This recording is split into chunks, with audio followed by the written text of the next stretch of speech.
All right, we're going live. Everyone, just mind your words.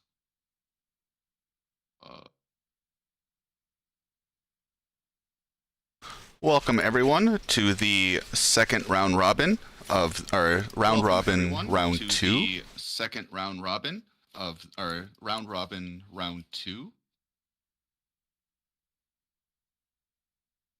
of the Lynx tournament. We have Zero Umbra versus CorporateImage.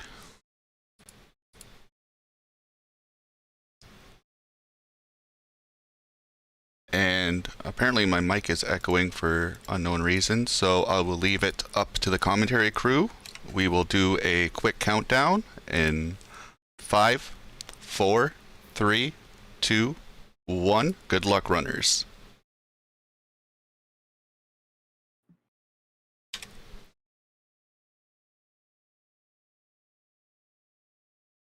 And there they go. Yeah. Oh, did Zero Let's start? see. Oh, I'm not sure Zero did start.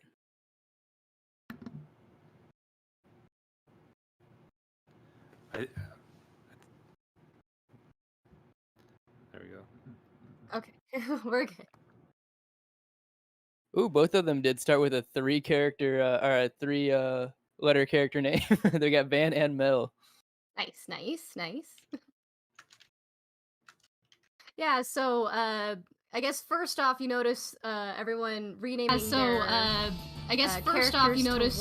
everyone renaming their characters to one letter, and it's more kind of superstition at this point, but there is load times involved with the every letter that appears. So we always rename to at least one, if not two characters, and that goes for any other characters. The longer the name, the longer it takes to load out their name in the text screen. So having a 3-letter character name for your starter party is really nice. They save so much time. Well, and there's other characters like Poshul where like they, because what I love this about Chrono Cross, that they personalize each of the characters by adding in accents and stuff, but some characters will add extra, endings to all their words, and that makes it even longer to load their text boxes, so we prefer unfortunately not to get characters like Poshul at the beginning for that reason. Right, that's true. It's actually an interesting tidbit for those extra characters. It's actually programmed the game uses an algorithm to add that. So instead of typing it out for like 46 different characters, it just what? They didn't want to individually type out 46 characters worth of dialogue? Nope, I guess not. Yeah, it's very interesting because they developed like a complete system for it, and they basically plug in like text, and it kind of like creates a dialect for whatever character is actually saying the text. That's cool.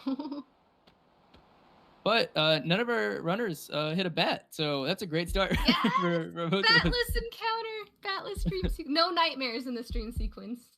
Yeah, that's always really nice. For any extra encounters, that's 20 seconds out the door for the runner between loading to the battle and running away. Yeah. Right. No one's becoming Batman in this run.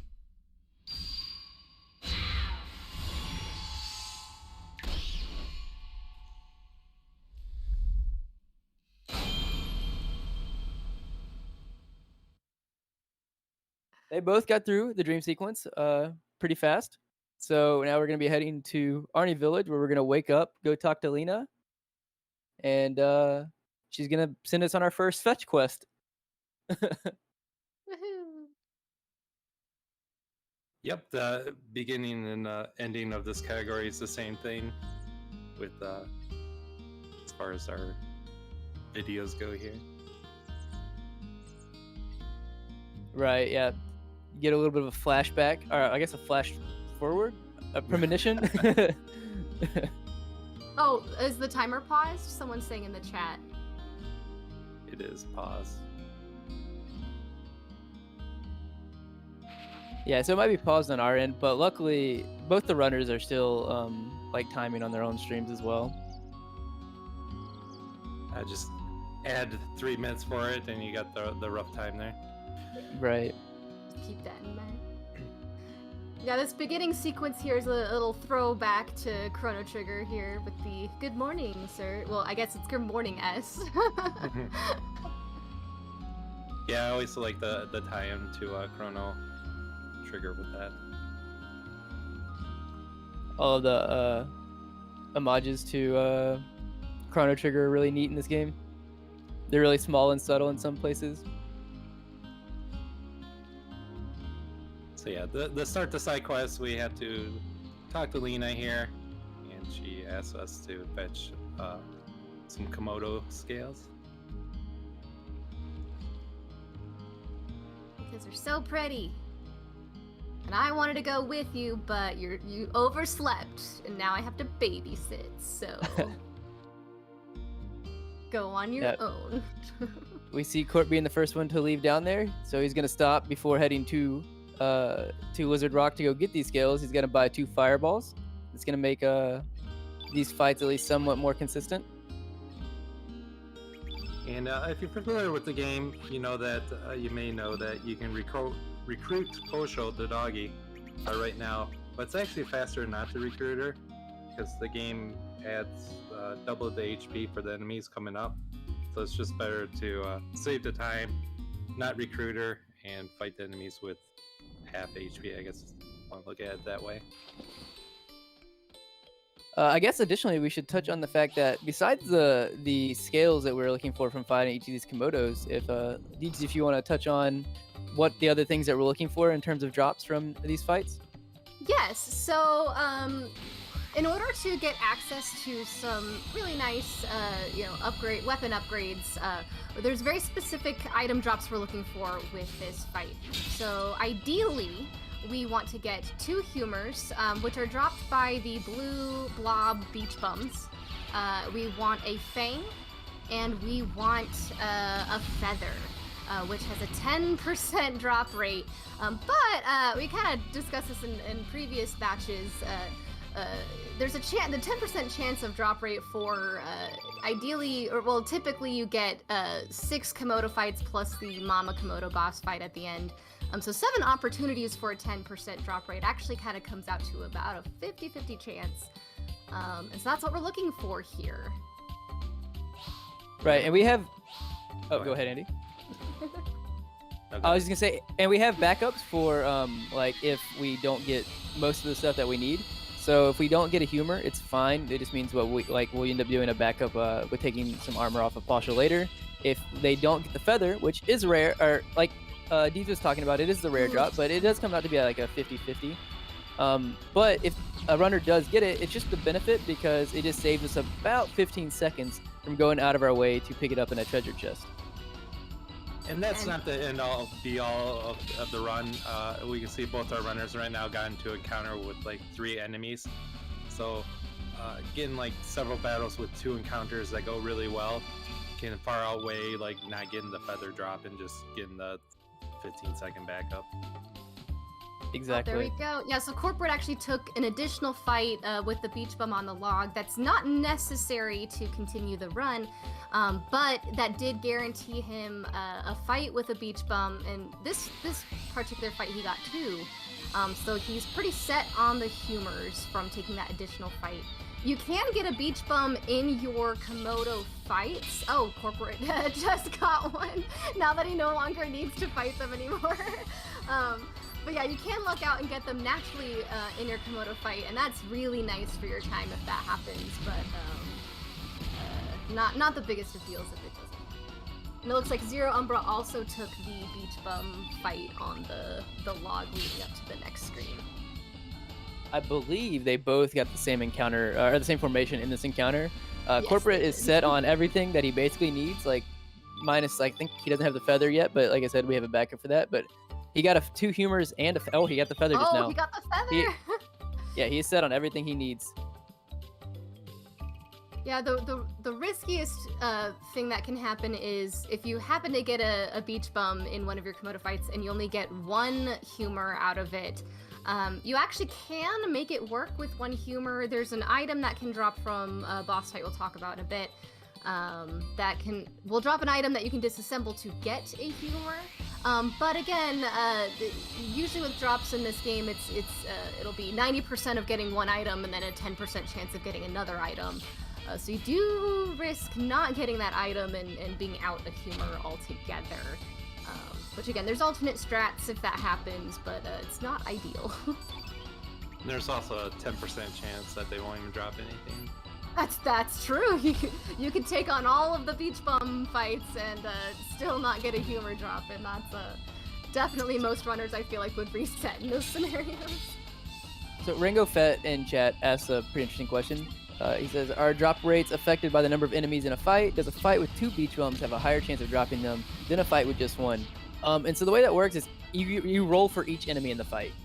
So each additional beach bum increases your odds of at least getting one humor, because it's gonna roll twice.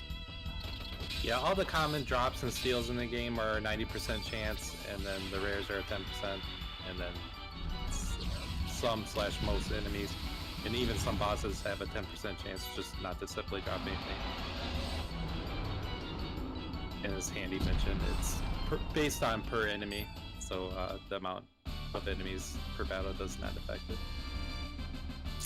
Speaking of things also affected by RNG that's coming up, we're about to see CorporateImage. Well, CorporateImage actually just did beat the Mother Komodo, and that is considered a star fight. I didn't see if he got his strength up, but that does lead into the point that I was going to go to with the fact that the way that grinding works in this game is you actually just don't have to grind. You actually get stat ups instead of level ups. You just increase your stats from each star fight, and the game basically rolls RNG on a character to see if the important stats that you need do get increased by either 1 or 2 or nothing at all. And that is not completely RNG. It's RNG, but it's weighted random, because the game basically has an idea of where you should be with a stat and uses that to weigh the dice for when it goes to roll. Yeah, and Corporate did not get a strength, so he is still at a 9 strength surge right now. Hopefully it will level up a little faster in the next couple boss fights. Right. It's not completely crazy to not get the first one. He's still perfectly fine. It's just you don't want that to be an indication of what's to come. Or 9 strength, yes, sorry. So Zero's coming up to the Mama fight. He's got to chase around the Komodo and catch it. It's very easy to just catch it. There's all the coral along the sides of the pathway there, and it's very easy to catch your character on that. And it makes it harder to catch up with the Komodo. Yeah, Go ahead. No, you go ahead, Andy. I was gonna say, yeah, there's some goofy hitboxes when it comes to terrain in this game. Yeah, sometimes you just get kind of caught on nothing. And funnily enough, and it's happened, I would imagine most runners, especially when they're learning, is you actually have to catch that Komodo within a certain range, because if you have a little bit of wonky movement or you get caught on something, if the Komodo goes off the side of this drop off, if you finally catch it over there, you have to make another walk of shame lap to get to where you need to go. It's a one-way roundabout, basically. Right. Or anyone that has a roundabout. I guess there's other names for roundabouts, and it's a regional thing, but I don't know. Right. All right, Mama Komodo down on Zero's side. All right. So yeah, Zero got a clean fight there. Let's see what drops here. I don't think Zero has a feather yet. Nope, no feather for Zero.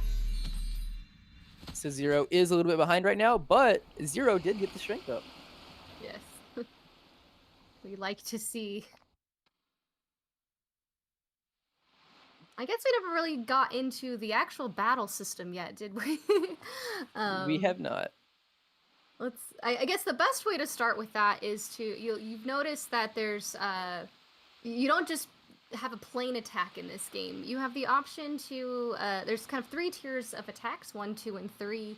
And there's also an accuracy associated with each tier. 1 being very accurate, but low damage. 2 kind of being the middle ground, and 3 being the high damage but low accuracy. As you attack, the accuracy does go up. And you have 7 stamina to spend, so you kind of have to do a little math. Usually, you could do a 1 1 2 3 or 1 3 3 if you want to be like super bold with your threes there. But you have 7 stamina to spend to use your attacks. And the boss, on the other hand, has what's called AP, action points. And it's kind of what determines the turn-based aspect of this game. So a boss could have, say, 9 action points. So every time, and that kind of correlates with your stamina a little bit. So you basically have 9 moves between the boss fight for the most part. There's exceptions, of course. Yeah, exactly. Using the level 1, 2, or 3 attack uses the 1, 2, 3 or AP, and then using a spell, while it's 7 stamina, it's actually only 1 action point that's used, and later on, the runners will be taking advantage of knowing the boss's AP, of maximizing their turns by doing the buffered inputs that we can cover later on. Yeah, so story-wise here, so we gave the Komodo scales to Lena, and you notice something strange is kind of happening on Zero's screen here. It turns out he actually is being whisked, spirited away into a parallel universe, where Corporate is now discovering that Lena does not know who he is. And actually, it turns out Surge is dead in this parallel universe, so that's fun. We're gonna... sorry, go on. I was gonna say, no, yeah, that's exactly right. Like, so Lena is basically telling Surge that the person that she knew, which is alluded to Surge, that it is him of this world, is actually dead, and she's about to send us to go see his gravestone in Cape Al, which leads us to the continuation of the route here.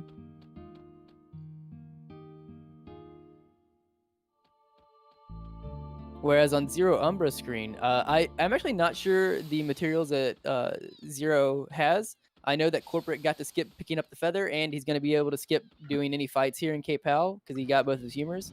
We'll have to see if Zero is going to have to do any extra movement or fights. He got 2 humors, I saw that. Yeah, and he did get a fang at the Mama Komodo fight, so I believe he just needs to pick up the feather in the chest, so we'll have the opportunity to see that chest pickup for this match. I guess we could also explain, so we never really explained why are we looking for these materials exactly. And so what that's going to do is after this fight, in probably about, I'd say about 15 minutes or so, maybe even less, we are actually going to stop at a smith shop, and they're going to be a steel swallow and an iron dagger that normally we don't have the resources to build casually. But because of the picking up these materials and also picking up a profiteer's purse a little bit later and disassembling it to get our iron, we're able to make some better weapons that actually speed us through the manor and such forth. Yeah, unlike most games where you usually buy equipment, in this game you have to fashion it together. And as Handy was saying, iron is a rare commodity early game, but there's the accessory that we'll be picking up in Termia that can be disassembled for that. It's honestly very convenient for our run. It feels like the devs probably definitely put that there on it feels like they purposely put that there specifically for people that want to be able to disassemble it. I don't know. Right. Yeah, even if it's not for a speed run, it's just probably like it has iron for that reason. Like this is a thing that you can do. So coming up on corporate screen, we have the Karsh Salt and Pepper tutorial fight. With these tutorial fights, they start off with their HP locked in, and until they do their dialect, no damage. Well, damage can be done, but it doesn't count. They're just locked in at 30k. So corporate here is defending until they do their spiel, and you got a really bad AP roll with Salt, who is the one that initiates the conversation. And here they're talking about elements, the different colors, or I always like to refer to them as colors, being 6 elements in this game. In their next tutorial fight, they'll be demonstrating some of those elements for us. You actually touched on something I think that is pretty interesting that we can go into. So you had explained earlier, or Deeds had explained earlier, the AP system. And you talked about just now that Corp started off with a bad AP. So that kind of leads to a good explanation of, so in this game, we know we have a default base value for what we know each enemy's AP is going to be per turn, but that rule does not apply on the opening turns of fights. And for regular encounters, you can get 0 rolled, which means that they start with just going and doing their attack. But in boss fights like this, it's impossible for enemies to roll anything lower than a 1. So it's a little bit random for boss fights between 1 up to a little bit above whatever we know their base value of AP is. Yep. Oh, I missed Go ahead. there's just a comment. Someone was asking, how's there so much difference? We're only 15 or now 20 minutes in, and Zero did end up taking an additional fight with a beach bum that Corporate did not take, and this is also just the fact that because it's so RNG dependent to get the drops and what you have to do to make sure you have those items, it's usually around the end of this Salt and Pepper and Karsh fight here that you can really kind of determine your true time in the speed run, just because there's several ways to get those items at this point. So it usually kind of balances out a little bit at this point, hopefully anyway. Yeah, kind of basing your pace on Mamakamoto alone doesn't tell the whole story, as Deeds was just saying. Like, between the first 2 splits or up to this point is kind of where it can balance out, where if you didn't get drops in the first 10 minutes, you might get in the second, and vice versa. Exactly. So as CorporateImage actually is finishing the Karsh Salt and Pepper fight, Zero Umbra is about to begin it. But I would argue that CorporateImage is coming up on one of the harder tricks in the game, if you want to explain that, Andy. Yeah, it's a scary moment for any marathon run. We want to say no to Kid 3 times here. What that does is it allows us to recruit Lena, a powerful blue mage. Otherwise, we don't have access to a blue mage really, unless you want to count Nikki. But the blue mage is going to play a major role in the second half of this category, and as a bonus, we'll get Posho. Technically, it does cost you a little bit of time because you get some extra dialogue with Kid and Termia, but having Lena far outweighs the benefit of that. And if they were, unfortunately, to say yes here, it's kind of cheat to the run. Yeah.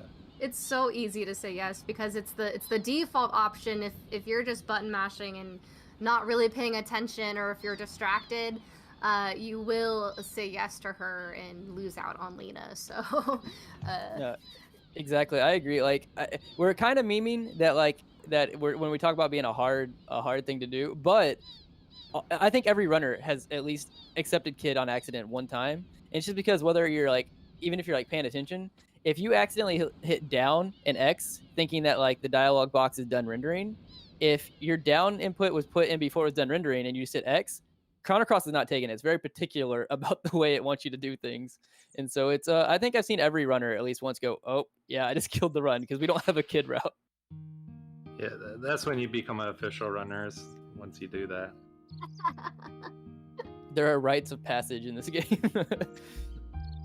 and it's not till 20 minutes into the run too, so that's not that's a good chunk of time to lose out on. And really it's a 40-minute swing because you have to restart just to get back to that point, so Right. a lot of time to lose as a runner just trying to get a run started. So as Zero Umbra is completing the Karsh Salt and Pepper fight, we see CorporateImage doing exactly what we were just talking about, where we denied Kid, but we got Lena and Poshel on our party. And Poshel's going to be used in the next fight, but Lena is going to be very important for this category.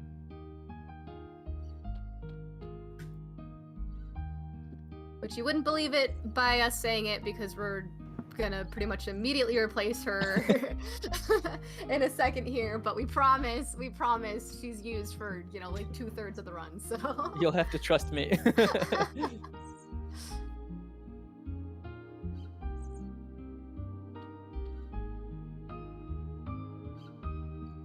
and now Now here we discover this house that was Surge's in the other universes. Just some random stranger's house in this one. But I just love the fact that you wake up, like he just went to sleep in this room, like with no explanation, and then he just walks out. Like, Yeah, I it's mean, no big deal. as a kid, whenever you walk out of the room and you get kind of like yelled at by that guy, I was like, man, this guy's a jerk. What's he doing? But as an adult, I'm like, you know what? He kind of acted like pretty reasonably for waking up to someone in his house. Like, Some nice dodges on corporate side. Those like rat dog type monsters on that field are deceivingly hard to dodge. They're pretty quick. So yeah, Right. In the salt and pepper fight here again, it's gonna be another tutorial. This time, Salt is gonna use a turn black element on Surge. The turn is innate from white to black, but in reality, that doesn't change this battle at all because Salt and Pepper are both yellow innates, so they would need to turn Surge green to take advantage of that turn element. Yeah, that we is a good point. Yep. Yeah, Go we ahead. should touch on Deej. that a little bit more. Actually, yes, there's 6 elements in this game, and they're kind of just they're color based as opposed to actually saying fire or whatever. They just say red. And they each have opposites, and attacking your opposite color is an advantage. You'll notice there's a field effect on the top right or left hand corner of the screen, and if the character you're using matches the element that's on the field effect screen, it actually strengthens them even more. It makes them more powerful. It also makes them weaker if their opposite element is on that field effect screen. And it also matters for summoning, which we'll get into a little bit later as well. Right. So, yeah. Those buffs. Oh, go ahead, Andy. I was gonna say, so Lena being a blue innate right now with 3 red elements on the field, her attack is much or weakened greatly from that effect. Exactly, and she also so just to clarify, those buffs actually don't just apply to elements. I think a lot of people incorrectly assume those apply to attacks as well. So with 3 reds on the field, if we had Kid in our party, her attacks would be doing a much more damage physically as well. A very nice fight from Corporate. He was going for the 3s and they landed, so the risk reward paid off. Yeah, there's nothing. So I touched a little bit on accuracy early on, but you'll notice that it only ever goes to 99%. There's no such thing as 100% accuracy in this game, so you will miss. The run is so long, any percent especially over 7 hours, you will be missing a 99% hit, and you just hope that doesn't happen when you're trying to set up a fight, or when you're up against the really, really hard bosses. You hope that happens against a mob fight or something. Right. You will almost definitely, especially a 7-hour run, the full 80%, you'll definitely almost miss at least 99% in the run. Most runners just really hope it's just not at the most inopportune time. Yeah, most speedrun strategies you'll see are kind of based around that fact. So so obviously throwing 3 3s is going to put out the most damage and you're going to kill your enemies faster. But if you're going to be missing all of your 3s, that's just, doubling. You're just being way slower at that point. So, for example, using the fireballs earlier with the Komodo fights, the animation for those elements takes longer than just attacking with a 3. However, it is more consistent. You are guaranteed to kill a Komodo with a fireball +2. So the consistency is the key to maintaining a good runtime for the longer course of the speed run. Exactly. So on Zero's stream, I just want to point out that just a moment ago, he picked up a Magnum bomb that was in the room. There's a older magic strat that I feel is a little bit easier for newer runners to execute for the salt and pepper fight, so he opted to pick that up. Yeah, and on corporate side, we are actually seeing corporate head to the Smith shop we were talking about earlier when we were on Cape Hell. You're gonna see him go pick up the Profiteer's Purse, like we had mentioned, and he's gonna make the better weapons, the Steel Swallow and the Iron Dagger, for Kid and Surge, respectively. Yeah, luckily it looks like both runners will be able to stick with the normal Iron Dagger strategies and won't have to resort to Kid's default Ivory Dagger, which is much weaker. It is much weaker. Zero Stream, we just seen him unequip the Ivory Mail from Poshold. That's a backup for the Humor. And equip the Magna Bomb on Lena. So for elements, Lena against a blue innate character. So for magic characters with the innate that they're casting, so Lena, if she casts a blue spell, she does get a bonus, but there's no repercussions for casting the opposite element, red/fire. So she'll be using, or he'll be using a Magna Bomb here.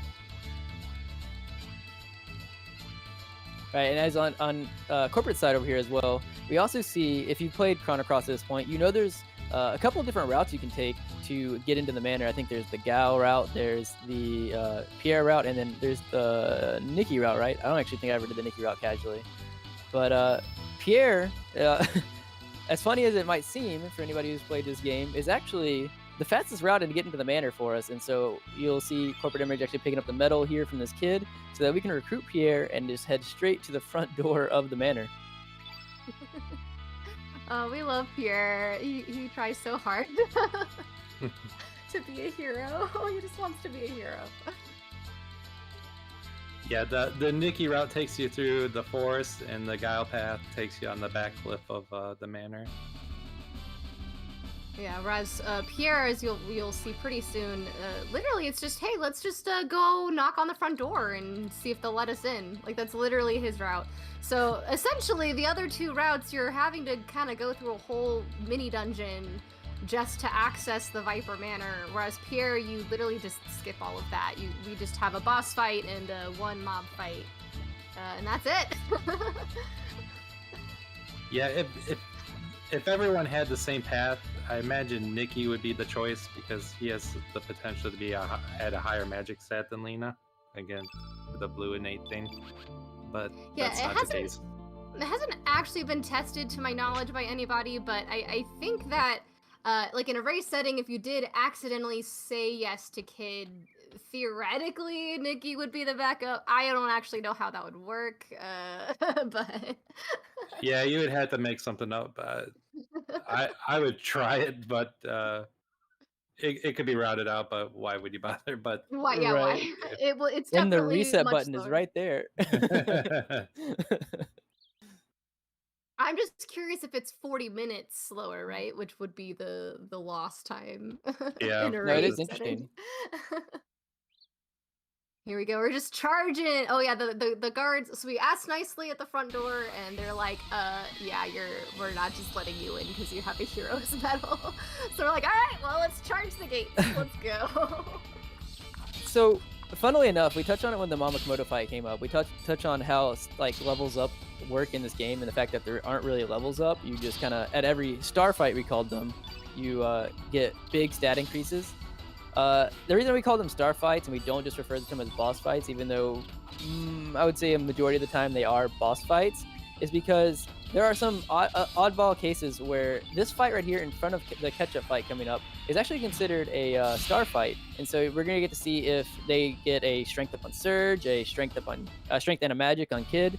Those are important values that we're gonna be looking for. But yeah, so there are star fights throughout this entire run that are gonna be what we're looking to see when stat values go up. Yeah, and I think honestly the star kind of system that this level up system that this game uses is pretty much what makes this a viable, like a great, honestly, speed run. Grinding doesn't really give you too much more of an advantage in this game. You're getting everything from these stars. There's of course, you know, exceptions to that. There's some mini stars and things we probably won't get too much into. But the fact that you get these stats up through these star fights is really it's what makes this a viable speedrun and very accessible because you're not having to grind. It's so great. So on corporate screen, we have the salt, pepper, and ketchup fight coming up. Very important to make sure that Pierre is in the lead because, as we just saw, whoever the lead character is, they are going to die. There's actually a chance that ketchup can miss 3 times, and in that scenario, you'll get a cure plus. But thankfully, Pierre did die, so we'll get the revive. And I say thankfully because it adds a white element. So a white element's just being pushed off the field, but a white element's being added. So again, these salt and pepper are yellow innates and ketchup's a red innate.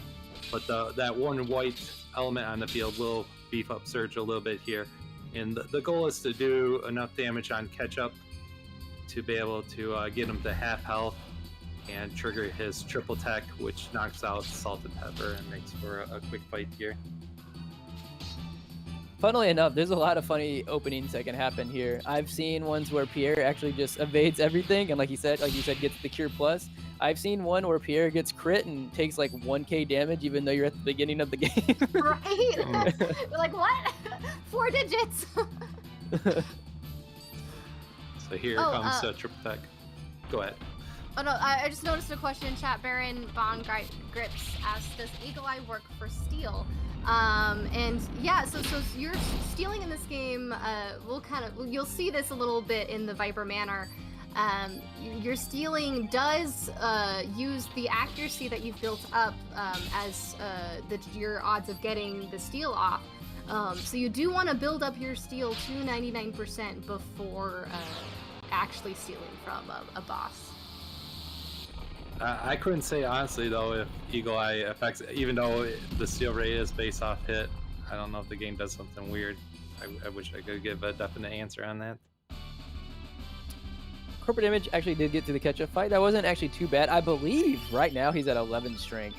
So for being a little bit below average strength right now, yeah, that wasn't too. He's still at 11, unfortunately. That's oh no, kind of low, but. And he's going to be picking up a turn yellow here, which will be used in the next boss fight. And he did stealthily switch back to Surge as the leader here so that he can be in the center from now on. I'm also not sure if either one of these runners is going to go for guard skip, but there is a potential skip coming up, one of like very few in this game, even in the full run, because mainly Chrono Cross just kind of ran without any sequence breaks at all. But Andy or Deeds, if one of y'all want to touch on what guard skip is, give it like a brief an explanation of it. Oh, you do so well with the guard skip explanation. I can explain it. So coming up, after we get the Manor Key by doing the Feeding Dragons mini game coming up over here, there's going to be an area where there's 2 guards guarding the front manor, and normally, like if you get in like any kind of like a little hot zone around the door, they will stop you from going behind them or anything on the side of them, and you'll have to do the fight to get to the door. But there is I guess like glitch I would call it, where if you actually lure one of the guards just looming around in the courtyard to chase you while they're aggroed on you, you actually can run through that hot zone without the 2 guards in front lunging at you and stopping from getting to the door. So that doesn't immediately let you just mash in to get into the door. What actually has to happen is there are 2 overlapping text boxes where I forget what they actually say, but there's like a dialogue box from the guard chasing you. It's like, hey, huh, where'd they go? And the dialogue of the front door guards, where they basically say, get them or something. I forget what the exact dialogue is. And in between those 2 text boxes, there is a frame or so. I don't actually know I don't want to oversell it, but a frame or so where you can get a confirm press in. And you can sneak into the door. It's very tight, and it's also very it's RNG dependent, depending on the game. It's going to take your input at that time. Yeah, you need you're storing the text, which avoids the dialect from triggering here from the guards you just saw. And if you're able to press X, the frame that the text leaves the screen, you're able to enter the door. How much time would you say it'd save? I'd say it depends on how well the fights would normally go, and usually it depends on like strength values and stuff like that. But I think it saves it. You could say comfortably around a minute if you do get it. Yeah, Yeah, I a don't- minute's a good estimate. Yeah, I think it's really hard to say because sometimes you can get 3 guards in your fight, sometimes you can get 4 guards in your fight, and there's also variety based on the ratio of privates who have less HP versus the sergeants who have more. So like you could get lucky and only get 3 privates, but if you get a 4 guard fight with 2 sergeants in there, that's gonna take a lot longer. Yeah, exactly. There's just so much variance. It's hard to give like a hard you save X amount of time, because if you were going to fight the fight and say you were gonna get 4 and you were at like 11 strength, like what Corporate's at, and it was gonna be a bad fight, obviously skipping it saves you, like probably potentially like a minute and a half, 2 minutes. But say you have good strength, I've actually only lost like sometimes 40 seconds to a PB that did have guard skip where I didn't get it. It just really depends. Mm-hmm. Yeah, and it can also be very punishing because if you fail it, you have to run away from the guards, and then you have to kill and then you still have to kill the front guards, and you can get into a fight with the second pack. That's true. Yeah, you there's a price to pay for attempting it. It's I think about 20 seconds or so. So it's not like killer, but like what Andy's saying is it's just if you attempt it, and like we were talking about it being hard, you just basically throw extra 20 seconds out the window. That's definitely one you want to let yourself practice a bunch. I found runners, I feel like some runners just naturally, they can just, they get a feel for it and the timing. And other runners, it's like, nope. Like, it's better to just take the front guard fight and be done with it than to try and risk it and mess it up. Right. As corporate... Oh, sorry, go ahead. I guess then on that note, I would say for like a new runner, it's definitely not something that's like make or break your run. It's right. You got other stuff to worry about. They'll learn. So as corporate's finishing this fight that he's on right now, I do want to touch on the fact that so you saw him immediately go into the manor and immediately do 0-0 on the statue, and that's because the statue is actually in any save file that you do or any time you load up the game, the statue is actually completely random. And even if we did somehow guess it by some miracle, you actually cannot skip it this part of the game. It'll automatically send you down. So you saw him match 0-0. But that brings me to a point. Coming up, we're about to see Glenn write on the wall what the actual code is going to be. And it can be between 1 and 9 on the left and the right side. So if chat wants to make guesses as to what you think the statue code is going to be, 1 being the best for the runner. If you get 1-1, that's like the holy grail of statue codes, and 9-9 being the worst because you have to watch the statue turn each time. There is a small consolation with getting a 9 just from the fact that when it lets you input the code, you can go up or down to access the 1 or the 9. So it is just the 1 input to get to 9, but it's honestly not that big. Like 68. Ooh, a 68. It's not a 99, I guess.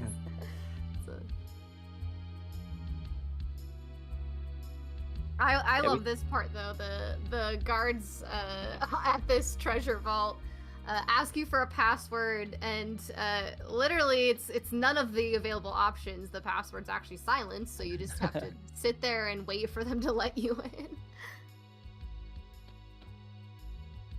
Oh, also what you're not noticing, because they're in the same model guard suits right now, is again just kind of swapping characters. Whoever's your lead character, he just now swapped again. It's really hard to tell in the guard suits, but we went from Surge first to putting Kid first because Kid has some dialogue in that scene, and it's just faster to have her be at the front for her to run up. And then we swapped to Pierre first because we want Pierre to be the first one. When we go to the menu, we equip the turn yellow on there. Most runners will also give Pierre the revive, although there are strategies to just skip the revive altogether. And then we want Pierre to be able to go first and use that turn yellow on Surge. Exactly, and right now we see some dialogue going on Corporate's side before he heads into the bulb fight, while Zero Umbra actually has just cleared the catch-up fight. Got a little dicey for a second, but we at least get to see what the strength value is for Zeronbrook. Going to be at 12. These are actually both. Oh, we got the magic earring though. These are both kind of low surges though in terms of strength.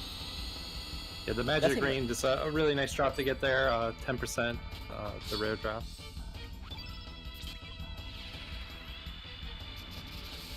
And on corporate side, this will be our first use of our Cells using a turn element. We're going to turn Surge yellow, which is the opposite element of the bulbs. Ooh, a miss.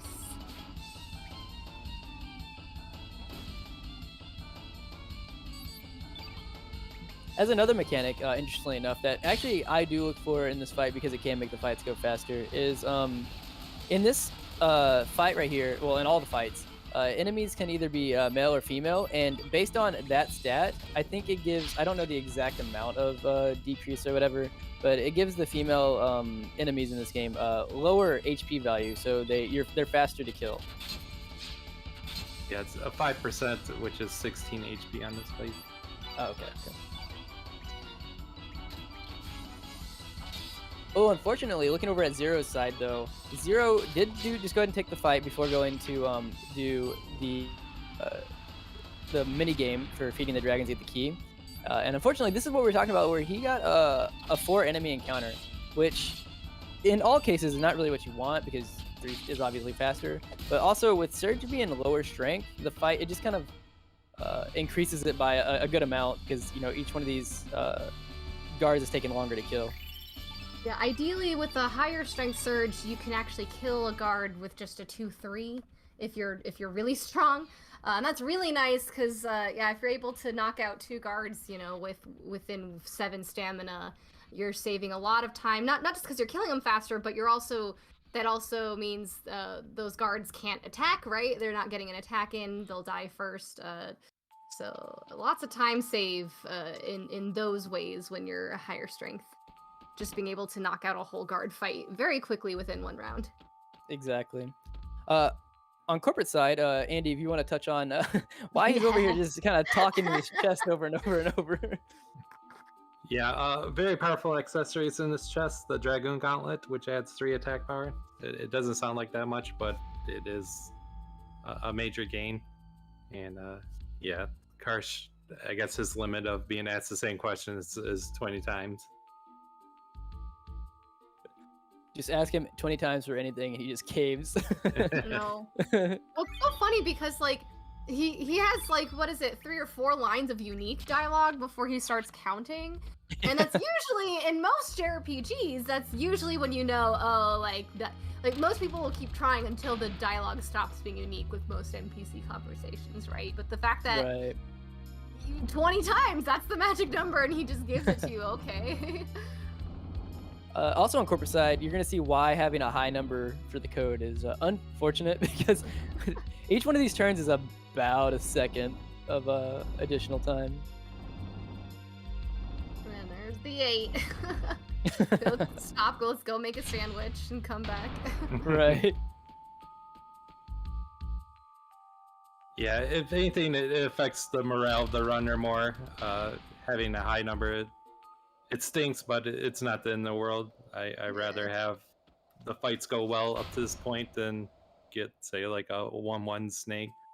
I agree. I honestly don't fret over the statue, and I don't think I've yet to see someone be like, okay, that's a high code and reset. Yeah, for me, it's more just the fun. Like, it kind of breaks up a little bit of the monotony a little bit with running around this mansion so much just to get that little RNG. For me, it's a little fun, like, oh, how lucky am I? You know, did I get a high code or a low code? And it's fun for chat, too, you know, to kind of guess the code, see how close they are. On the corporate side, I've also explained this in a couple of the races, but I do think it's a good point to touch on. Coming up is actually, if you're a new runner, something that a lot of new runners kind of struggle with initially, and that's the Marcy fight. And that's because in these next 2 fights, the Marcy and the Lynx fight, there are for Marcy, 2 HP flags that actually kind of are important to how we structure the fight. So not only are you looking at AP, not only are you looking for like your stamina and how much damage you're doing, you need to count because for Marcy, she has 498 total health, if I'm not mistaken. And at her 50% mark, she will do a move called Cat's Cradle. Now, Cat's Cradle is just kind of an indicator of like where you're at in damage, roughly. So it's not the super important one, but the way we structure this fight as like the core concept is we know that when we put her at 25% health, 125 health to be exact, on her next turn, she will Ice Blast, and she'll do it. I think it's random because sometimes I think I've seen her do it once, but she'll do it once or twice. Most of the time, it's twice, and that's very dangerous because not only can it just kill because it's powerful, it can freeze you. So what you're going to see Corporate trying to do is structure the fight so that he has enough stamina and that he knows that whenever he hits Marcy and sends her into crit health, that she's not going to get another turn. He's going to finish her on the same turn. Yeah, I think when you're new to this game, your initial instinct is to just kind of throw all your good stuff, up front, right, and try to kill her. But in this case, you don't want to just push all your stamina, use up, go into the negatives from using elements too early. You want to save up your stamina so that she's just quite over that 25%, and then you can just push her to the KO with your remaining stamina. Exactly. Ooh, nice crit. Yeah. Marcy's also where like kind of the AP and maximizing your turns starts to play in, or you can start to really take advantage of it as a runner. We know that she has 7 AP, so our runner's able to do 6 AP, 6 actions with one character, and then do like a buffered input, like a 3/3, to get 5 free action points. That is a good point. So what Andy's mentioning is a tactic that as a speedrunner we use called stamina pushing. And as he was explaining, if we know that Marcy's at we've done 6 stamina and we know her base value is 7, what we try to do is obviously no matter what we do now, if we defend, if we do an element, if we do a 1, if we do a 2, if we do a 3, no matter what we do, she's going on her next turn. So it just makes sense, even without stamina pushing in mind, to do a 3, because not only are you potentially getting the most damage for free, you're also refreshing your characters by that much. And Andy mentioned that there is a thing called stamina pushing, where you can buffer 2 physical attacks together. And so what we usually try to do for several fights in this run is we try to get them to their AP right before they're going to go, and then we stamina push 2 3s together. Real quick on the side, Bruzy in our chat guessed a 7-1 for 0, and it actually, or sorry, a 7-2 for 0, and it actually turned out to be a 7-1. So very close. Ooh, so close. Very close guess. And as I was, go ahead. I was just going to mention that Corporate got the Ice Blast there, which is the common drop, Yes. level 4 helmet. That's really big. I would estimate it costs you about 3 to 4 minutes on the average run. Not getting that Ice Blast, it's just that much higher of a spell power compared to the level 3 element Aqua Ball, which is the backup if you don't get that Ice Blast. Yeah, it really sucks if you don't get that Ice Blast for sure. It's funny how often you actually want the common drop in this game for a couple of the star fights in this exactly. Run. Yeah, more times than not. Yeah, you actually do want the common drop. Coming up, actually, so you'd mentioned that the next 2 fights, what I meant by the next 2 fights is I actually didn't mean these guards fights coming up, but Lynx following this guard fight coming up is another fight that is actually going to be, it can go very badly sometimes, or it can go very smoothly. If Andy, if you want to touch on this one, what the runners are going to try to be doing for this fight. The Lynx fight. Lynx is going to be similar to Marcy, where you're going to want to avoid his critical HP, and there's some elements that once we get in the fight, it'll be kind of easier to explain it as kind of go along. And Zero Umbra currently entering into the bulb fight. Yeah, you might be able to see it. Corporate's just really fast to notice it, but when you go to select the bulbs, or really any mob, the gender sign will be on the bottom left corner of the when you go to select the monster, for anyone in chat that wants to look for that. And another thing to point out is that Zero's using a different camera angle. It's the default one. Most runners opt to use the dynamic, which Corporate's using. It just allows for a different menu style. I find it to be a little bit more consistent using that, but it's wherever you get used to. Yeah, that's true. We touched a little bit on how you can swap who is your leader in your party using select. And as we saw with Pierre being the leader and being in the center and being the one that Ketchup would try to kill basically. It also makes it so that when you're in the theatrical mode that you'll see corporate use for the fights, it will always consistently target. For example, if you're trying to use a buffing element, it will automatically always target your leader first. So it's very advantageous, as Andy was saying, to know consistently that you can just mash X twice on an element and you're going to be selecting your leader. You don't even have to see the screen; it'll just happen. So it's really good time save there, just doing the menuing there for your fights. Yeah, Lynx has 8 AP, so he's a little bit slower than Marcy, but the goal is pretty much going to be once again using the 3s as buffered inputs, or using up 7 AP and then using a 3/3.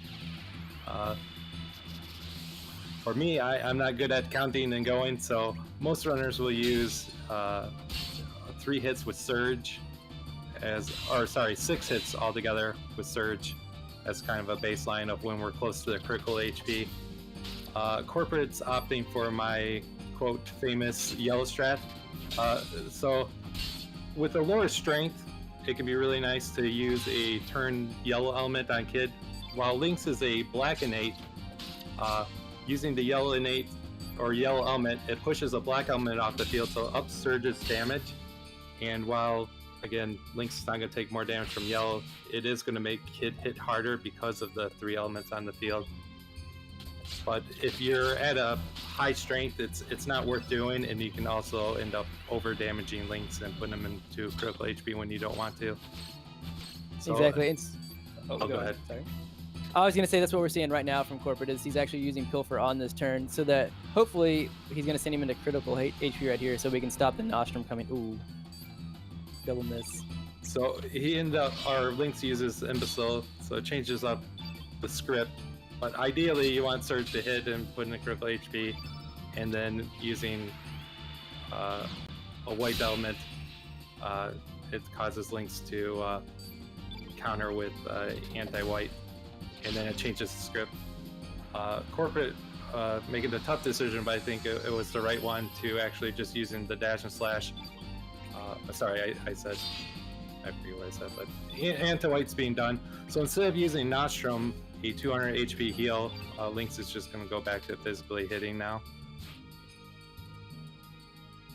And, yeah, I really like this Lynx fight after the Marcy fight. It's just demonstrating again kind of how mechanically a lot of the star fights in this game work moving forward. Marcy with the the flagged HP tiers, and then Lynx with the he's got the Nostrum at the heal at the 25% that you really don't want to have, but being able to know that, oh, he's scripted to do an alternate option if you do specific attacks. So being able to take advantage of that for this fight's really nice. Yeah, and Corporate got punished with several misses there, but ended up finishing the fight nicely, especially with 12 strength, and he actually got +2 on there, so he's leaving Viper Manor with 14 strength on Surge.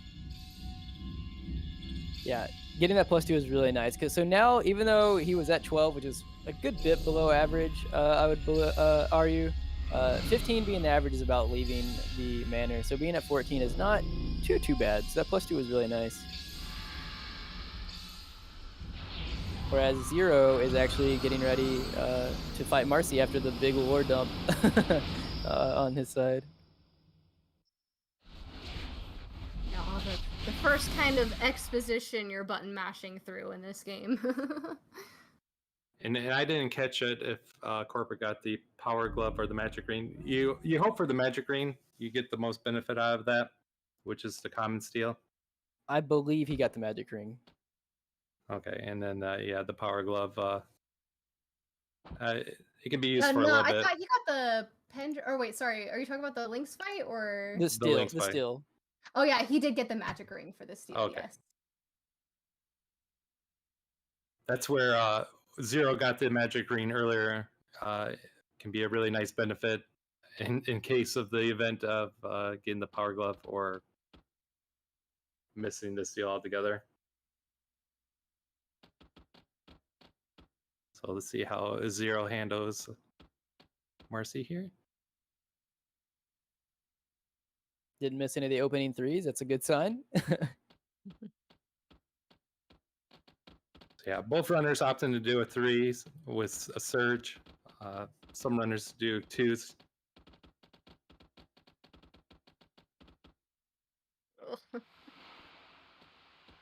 Yeah, I personally, I don't know. I guess I've watched too many Carbon streams compared to other streamers, but like sometimes it's really nice to throw those threes, and when you hit them, it's like yes.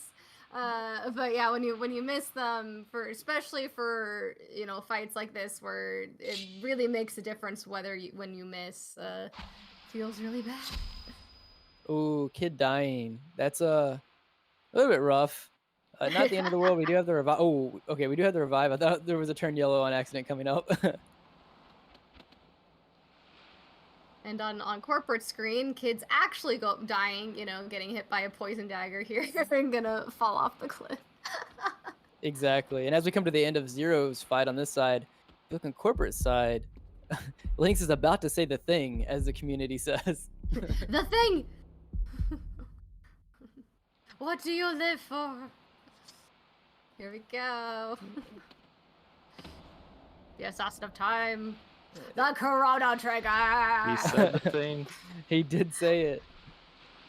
Also, Zero had a pretty clean fight. Didn't get ice blasted. That's usually what you're looking for. Yeah, that was a really good fight.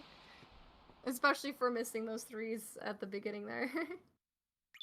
And then also get an ice blast.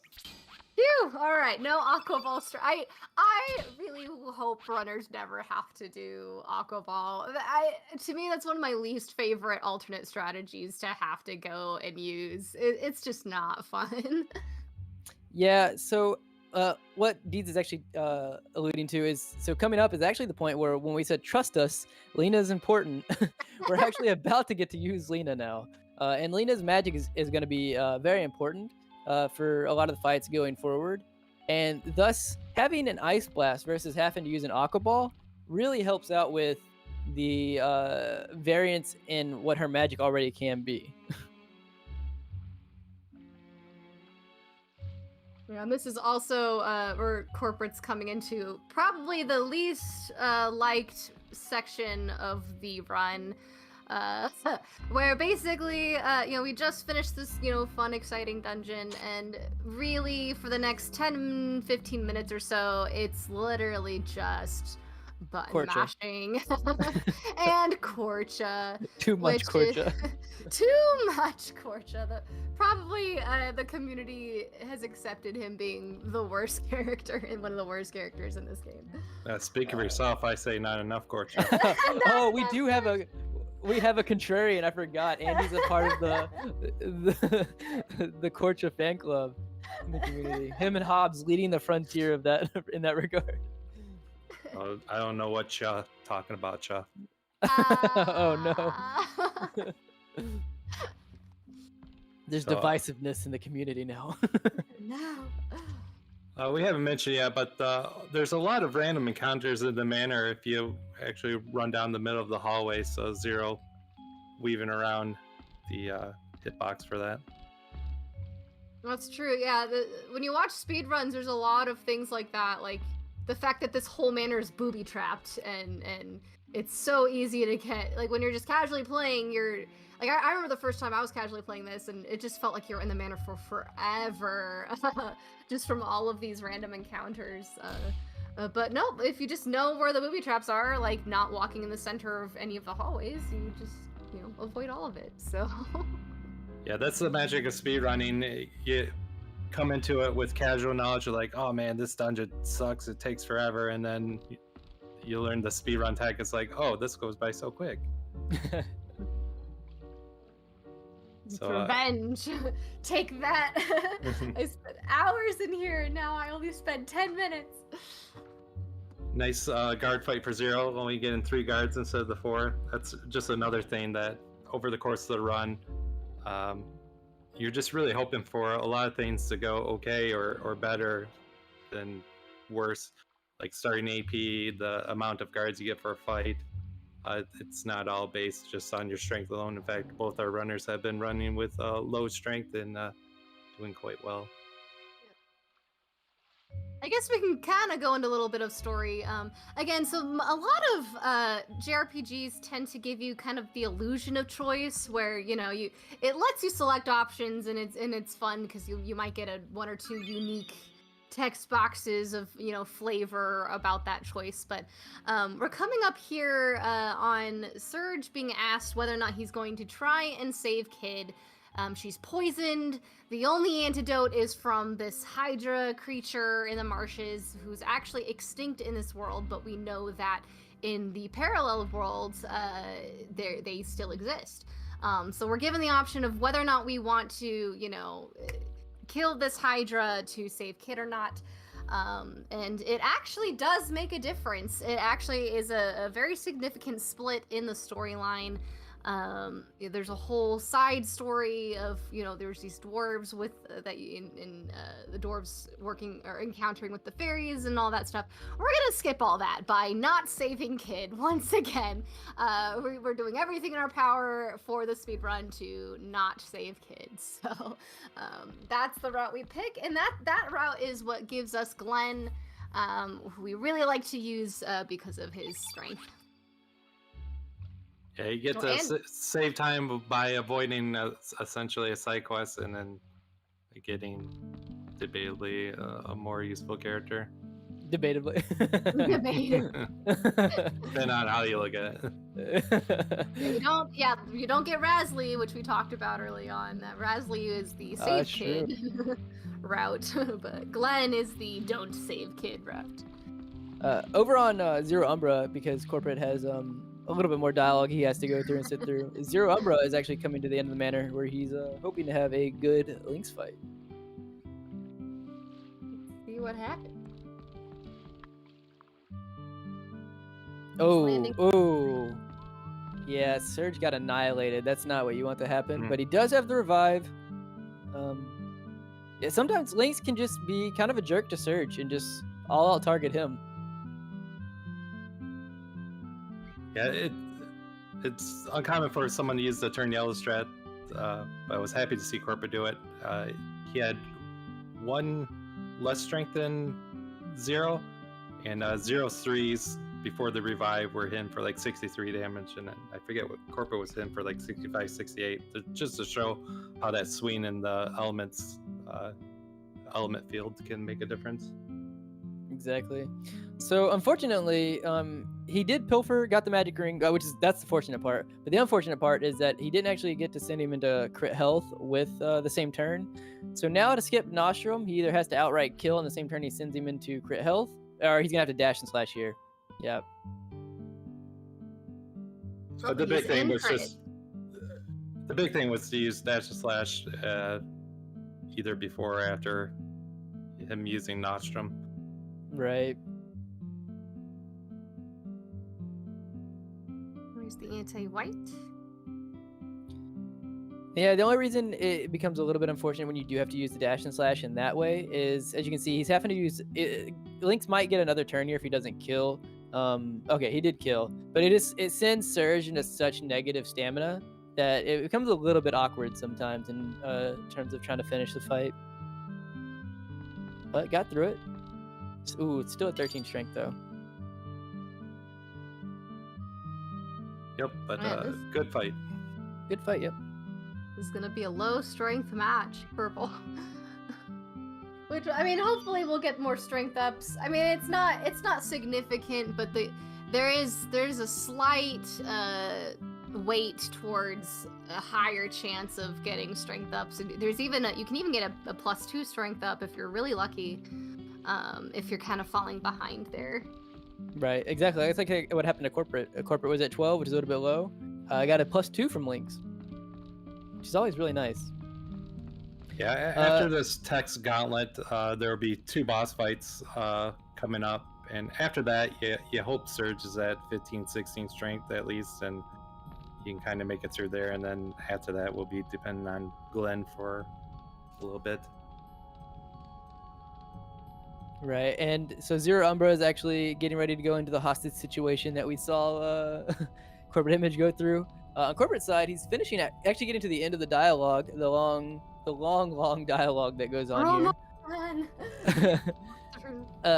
And he's going to be heading into, I would say, like the first and I think probably the biggest section of like condensed menuing in this category, where he's going to go to Termina, going to buy some elements that we're going to need moving forward, going to go to the smith shop, buy some equipment that we need for Glenn and Lena, while also disassembling some stuff. And then that's not all we have to do. We have to go down to Marbule, buy some more elements, and then they're going to have a pretty decent sized menu for equipping their elements that they're going to be needing for the rest of the time, and and regular equipment as well. Yeah, unfortunately, you can't make steel swords and ladles here, so we'll have to do that at Termina. A little bit of detour, and yes, I just said iron ladle. You might be wondering why would we upgrade Lena's weapon. In addition to attack power, stronger weapons also raise your hit rate, so it ends up paying for itself. Yeah, and we do want Lena to hit. That is important. Really, it's important for all the characters to hit, though, but Lena, we definitely want to hit. She's going to be very important, especially in the not in the manor, in the fort. This part's always a nice stretch break for CorporateImage. So we're actually not controlling the boat for this little section here. So it's a nice little, 15 seconds of, stretching or, taking a drink or, whatever you need to do after all that button mashing. Another little fun thing, if chat wants to play, since they joined in on guessing the statue code, is something important coming up in the run is going to be the values for Glenn's strength and Lena's magic that's coming up whenever Corporate's getting ready to leave Termina to head to Marbule. So obviously, the higher the better for each of them. Glenn's strength can be anywhere between 10 to, I think someone said they've seen about 20. I've never actually had 20, but I guess it can go that high as well. And Lena can be anywhere from 9, which is her starting. I don't know what he left her at, all the way up to, I would say, like, what, 15, 16? I don't know what the highest value you think that they can go, Andy, but... I think I've seen Glenn at as high as 18. I was gonna say, I think it's like a 10-point swing, isn't it? Usually, something like that. Or is it 9? I don't know yeah, so that's on the high extremes. I've yet to see that, but I believe that it could happen. I know I've gotten her at 10 magic too many times than I'm willing to admit. Yeah. When you see Lena at 10 magic, you just kind of like, okay, please, please start gaining magic as we go through the ghost ship. On corporate side, he's disassembling some items for some parts, selling a few pieces of equipment, and making those items that we talked about a minute ago. And also, Lena is not added to the party quite yet because her cousin's the shopkeep at the element shop, and they strike up a large conversation. Pierre strikes up a small one, much smaller than what Lena and her cousin do. Yeah, it's the whole hospitality, small island, nation, everybody knows everybody. Which is fun flavor-wise, but not for the speed run, for sure. Exactly.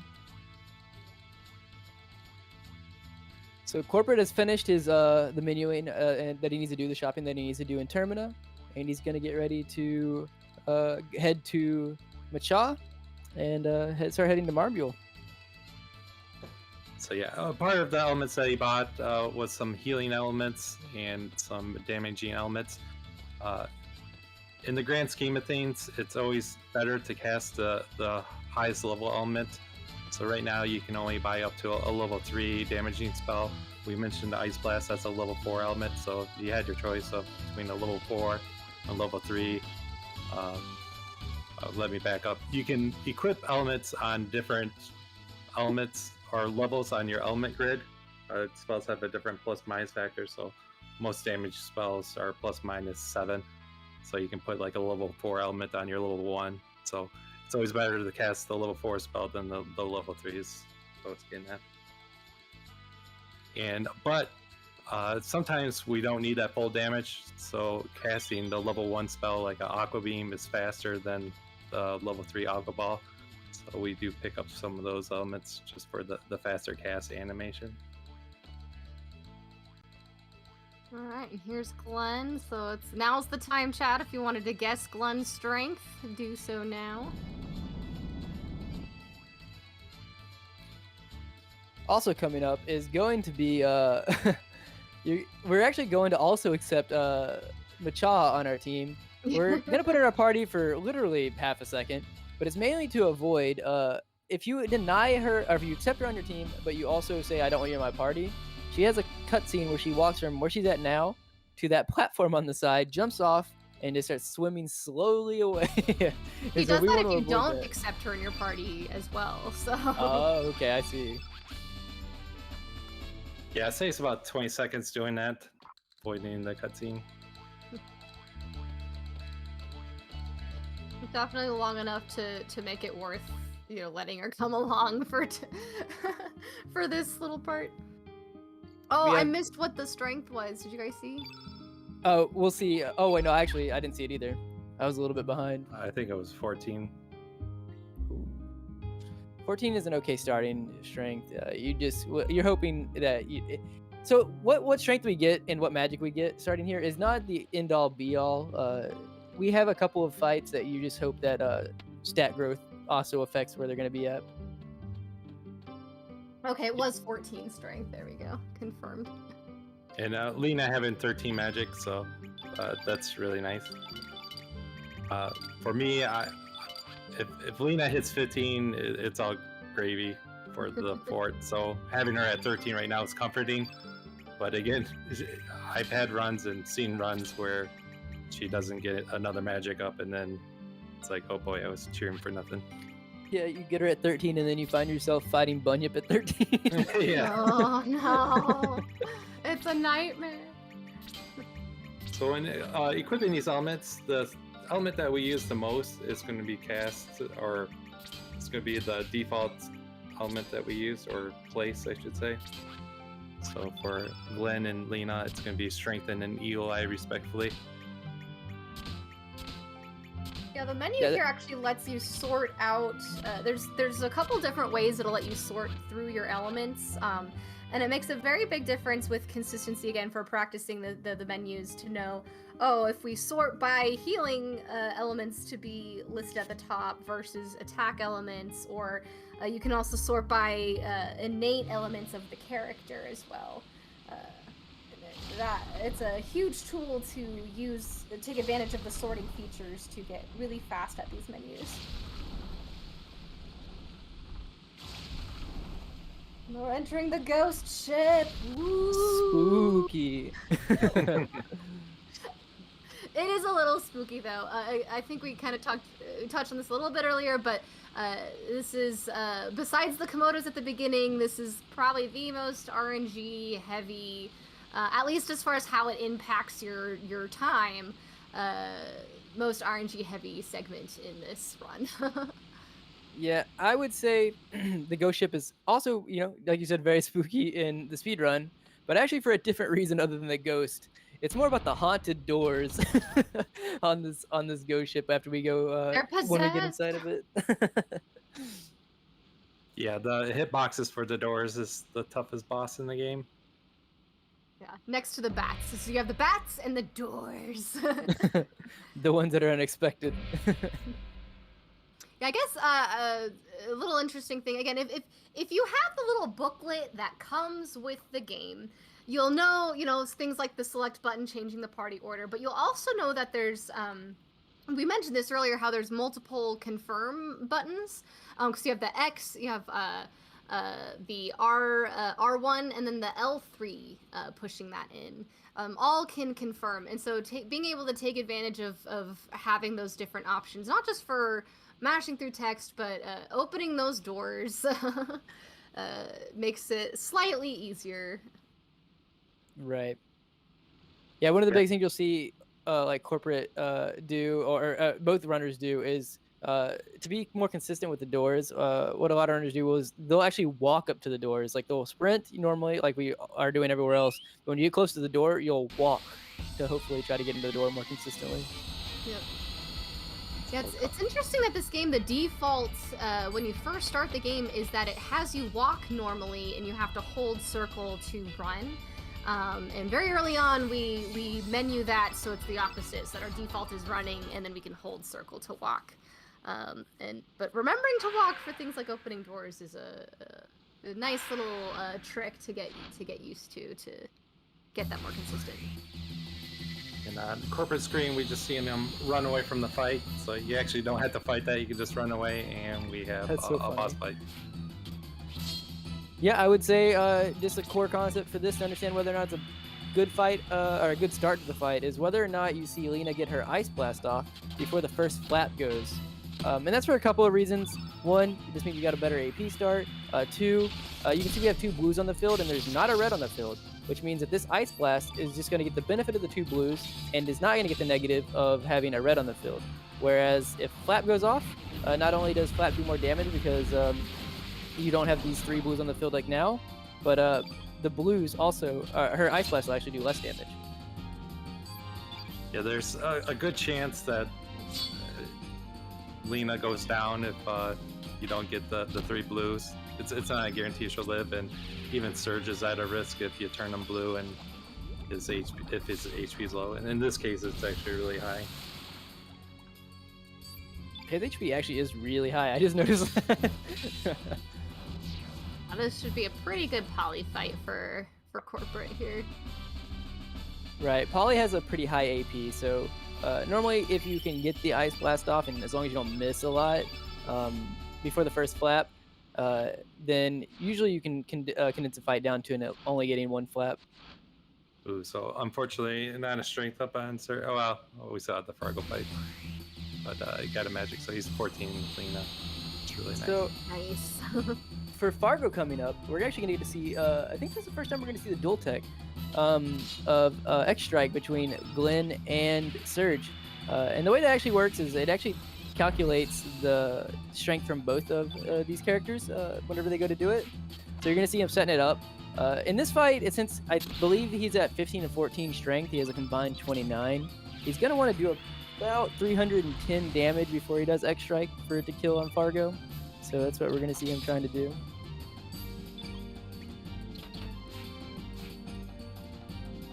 Yeah, Fargo being a blue innate, turning Surge red, so he does extra damage. The Strengthen adds a red to the field, also powering that up. Strengthen adds 20% damage to a character's attack.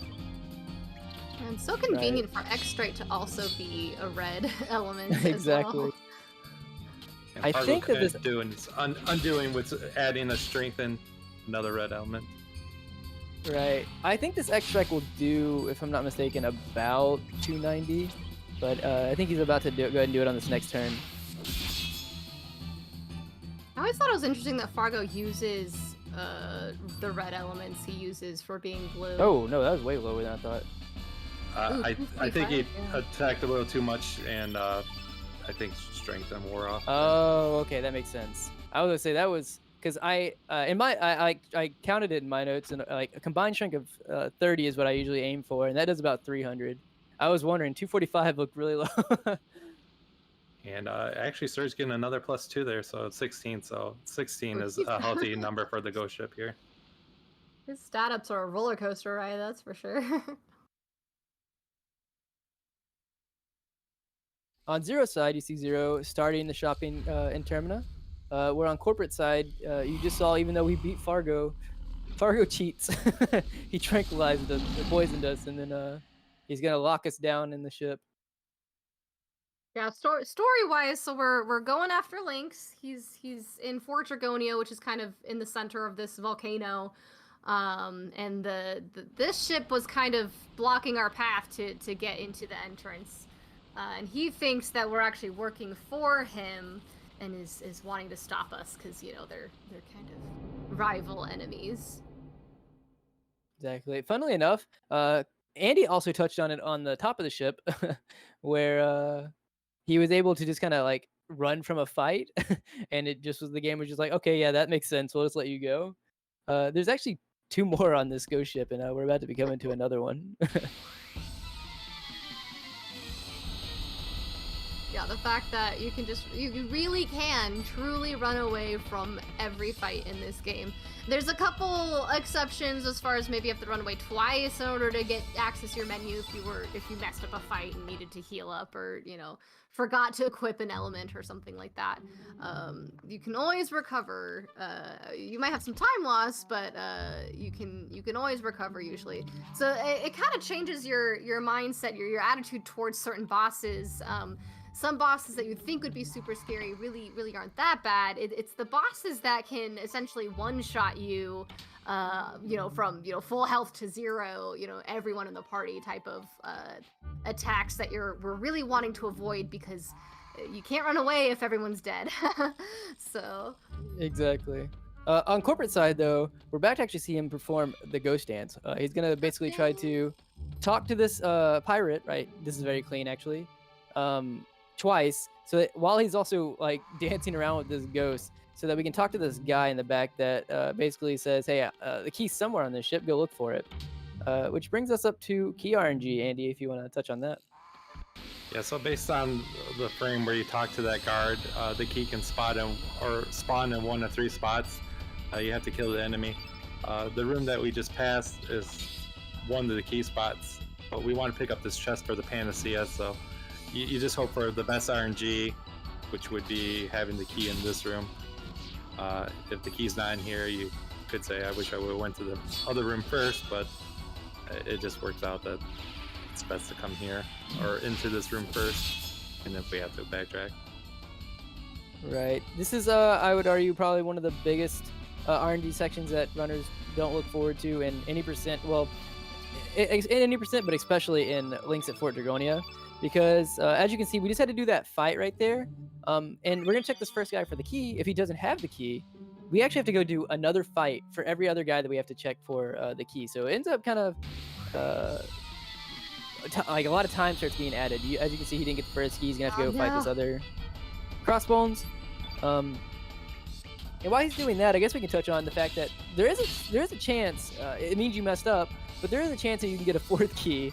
And it's in that room where we were doing Ghost Dance. If you don't clear all of that dialogue before exiting, the game's like, okay, none of the first 3 guys have a key, but you still need to go check them, and you have to go back to that guy, and he'll have the key. So he's the 4th guy, the 4th key guy, and it's kind of the key of shame, because it means you messed up. Yeah, so have to be careful not to wander away too far. Right. There's some questions in the chat as far as the runtime on this. So the Lynx at Fort Dragonia category for Chrono Cross, you can usually expect around 2.5 hours or so of time. You could be as fast as 2:15, 2:10 if you're a really good runner, and you're not planning to, if you're not resetting or something like that, 2:15's a really good time to have. But 2.5 or even 2:40 is also within the expected range if you get really bad RNG. The full run, on the other hand, is going to be closer to 7 hours. So yeah, this category is about a third of the game. But it's a great category to explore if you're interested in Chrono Cross, but you're just really intimidated by the 7-hour runtime. You can start off with Lynx at Fort Dragonia. Yeah, it's a great introductory category to the game. It gives you exposure to a lot of the play style, different ways that's done throughout the whole game. Yeah, it kind of teaches you the key mechanics that you can then apply to learn the rest of the game. So also on Zero's screen, he actually just got Glenn and Lena. We just got a glimpse of what his starting stats for both of those characters are going to be. His Glenn was at 15 strength, and his Lena was at 12 magic. Okay. Yeah, 15 Glenn's really, we like to see a 15. That's pretty solid. Hopefully his Lena will level up a little bit on the magic end during the Ghost ship. Corporate actually escaping the ghost ship without getting any encounters or any that I saw. I didn't see him catch any, which is really clean. He ran from the third and final fight that I was saying that you could run from early on, and he's gonna head to the boss of this ghost ship. We ain't scared of no ghosts. Ain't afraid of no ghosts. Yeah, I'm afraid no ghosts. There you go. So Deadhead's actually one of the faster enemies in this game with 6 AP. Enemies with less than 7 AP, such as Deadhead, are a little bit unfortunate because you can't do like a 3-3 buffered input to stamina refresh someone and then go back to the other character to do another 3-3. Makes it a little bit trickier to maximize your turns. Deadhead always uses its first turn to combine, so we're gonna power up Surge with Strength and Eagle Eye. That's a common theme throughout the rest of the run, is using pretty much 2 characters to buffer 1 character to do the majority of the damage. And, Yeah, it's really. Oh, sorry, go ahead. I was just to finish up on that thought. So the Strength and Eagle Eye, the game tells you they're level 4 elements, but they give them a plus-minus factor of 4, so you can actually put them on as a level 1 spell, and it doesn't affect how long the buff lasts or how effective it is. So that's a big part of the run, is taking advantage of that. Right. So you'll see them putting the buff elements, like Andy said, on level 1, and it doesn't affect buffs, but you will see that we do put like attacking spells in locations that are, or I should say, where we put them actually does matter for the attacking spells, because it does increase the damage. It just, for some reason, it doesn't apply to buffs and debuffs.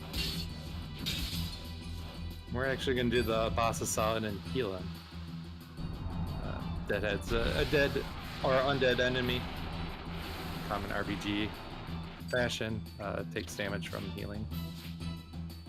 It's kind of a shame that this is the only time that we can take advantage of it in this speedrun. I would argue that Deadhead is a little bit ungrateful for not enjoying the fact that we're tossing him some hills. So, Glenn missing there. His chip damage can kind of affect getting the somewhat quicker kill here. Yeah, that's gonna go on. Instead of doing X strike, it'll be a dash slash, which is a-okay. Oh, see, they're giving it to you. Sometimes you just need that poke. Yeah, there's some runs where you're just shy the strength or something, and you just end up several fights just being shy, and it just costs you time, a lot of time missing that out. Sorry, missing that damage over and over again. It can be frustrating.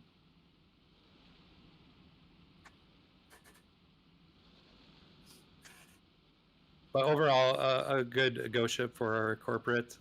Getting the second key is good. Third key is kind of punishing. But the fights, the time depends on how well the fights go in your strength and the starting AP. So yeah, hopefully Zero. Let's everyone in chat pray to RNGesus that Zero will get a first key and not a third key.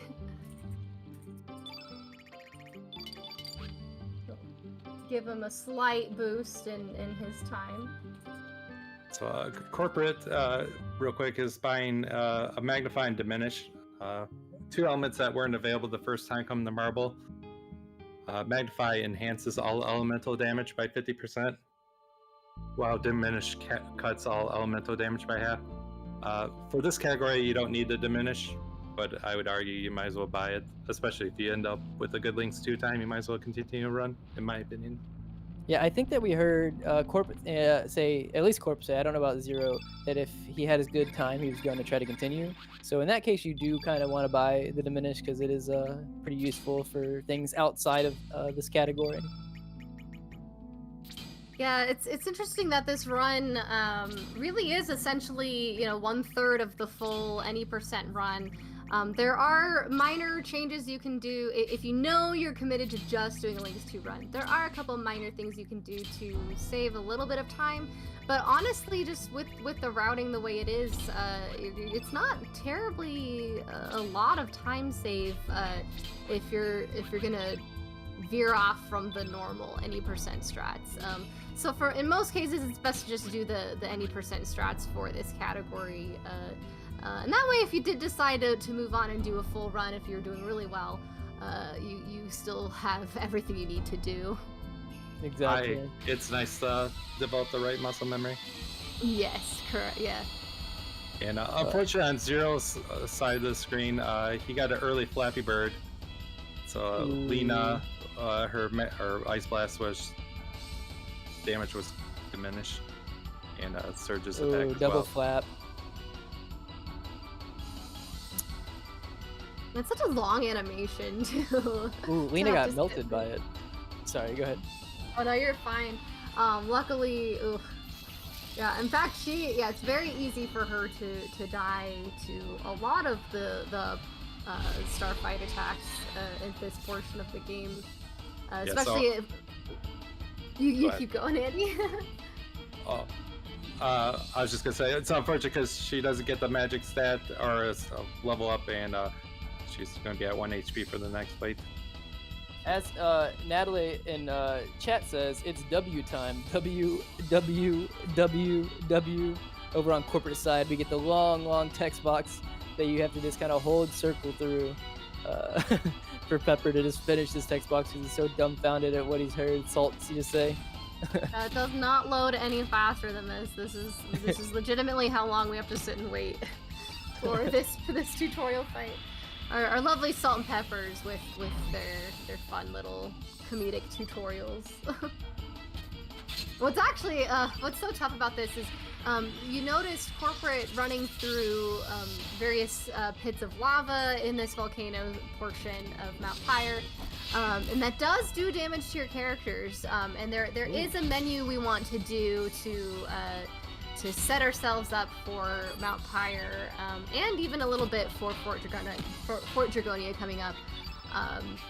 So it's really important that you remember you want to wait till after you walk through the fire to heal up your characters and do because then you can efficiently do the menu at the same time.